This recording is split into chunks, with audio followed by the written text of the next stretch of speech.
আচ্ছা, আপনি কি স্বপ্ন দেখেন? না, না, আমি আপনাকে জাজ করছি না। তাহলে আজ একটা গল্প বলি চলুন। সুদূর মুম্বাই থেকে উড়ে আসা খ্যাতনামা এবং সম্ভ্রান্ত সেই অভিনেত্রীর সামনে সেদিন বছর দুয়েকের বাচ্চাকে আনতেই চাননি অনাথ আশ্রম কর্তৃপক্ষ।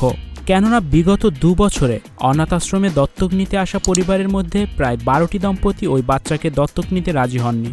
কারণ ওই বছর দুয়েকের কন্যা শিশুটির গায়ের শ্যামলা রং এবং তার শারীরিক অসুস্থতা দত্তক নিতে আসা বাকি দম্পতিদের সাথে সেদিন লাইনে দাঁড়িয়েছিলেন সেই অভিনেত্রী ও তার স্বামী। নিজেদের পরিচিতির কারণে কোনোরকম অতিরিক্ত সুযোগ সুবিধা তারা নিতে চাননি। শিশুদের ঘরে ঢুকতেই প্রথমেই চোখে পড়ে ঘরের কোনায় হাতে একটা ছেঁড়া পুতুল নিয়ে খেলায় মত্ত এক ছোট্ট রাজকন্যার উপর। গায়ে আধময়লা সাদা একটা ফ্রক, চুল বাঁধা ঝুঁটি করে। অভিনেত্রী আলতো পায়ে গিয়ে কোলে তুলে নেন মেয়েটিকে, ব্যাগ থেকে বের করে আনেন নিজের রুমাল এবং অতি সযত্নে মুছে দিতে থাকেন তার কপালের ঘাম। নিজের হাতে তাকে খাইয়ে দিতে থাকেন সঙ্গে নিয়ে আসা খাবার। ১২টি পরিবার ফিরিয়ে দেওয়া সেই শ্যামলা বর্ণের অনাথ কন্যা শিশুটি আজ ভারতবর্ষের অন্যতম ধনী দম্পতির প্রথম সন্তানরূপে পরিচিত। অনাথ আশ্রমের ১০/১০ কামরা পেরিয়ে আজ তার জীবন জুড়ে রয়েছে বহুতল বিলাসবহুল বাংলো এবং উন্নত মানের জীবনধারা, হাজারো সুখ স্বাচ্ছন্দ্য এবং একজোড়া দায়িত্ববান বাবা মা। কন্যা শিশুটির নাম নিশা করওয়েবার আর তার মায়ের নাম করণজিৎ কর বহরা ওরফে সানি লিওন। স্টুডিও 4D আপনাদের জন্য নিয়ে এসেছে শীতাতাপ নিয়ন্ত্রিত স্টুডিও সুবিধা, আছে অত্যাধুনিক মেকআপ রুম। বিস্তারিত জানতে এখনই কল করুন 01974860664। হাউসটি দেখতে চলে আসুন আমাদের ঠিকানায় শেখেরটেক রোড নাম্বার ৯, বাড়ি ২৪। হ্যাঁ, সেই সানি লিওন যিনি প্রত্ন দুনিয়া থেকে বেরিয়ে এসে যখন বলিউডে নিজের জায়গা তৈরি করতে চেয়েছিলেন তখন তার কপালে প্রডিউসারের প্রস্তাব ছাড়া আর কিছুই জোটেনি।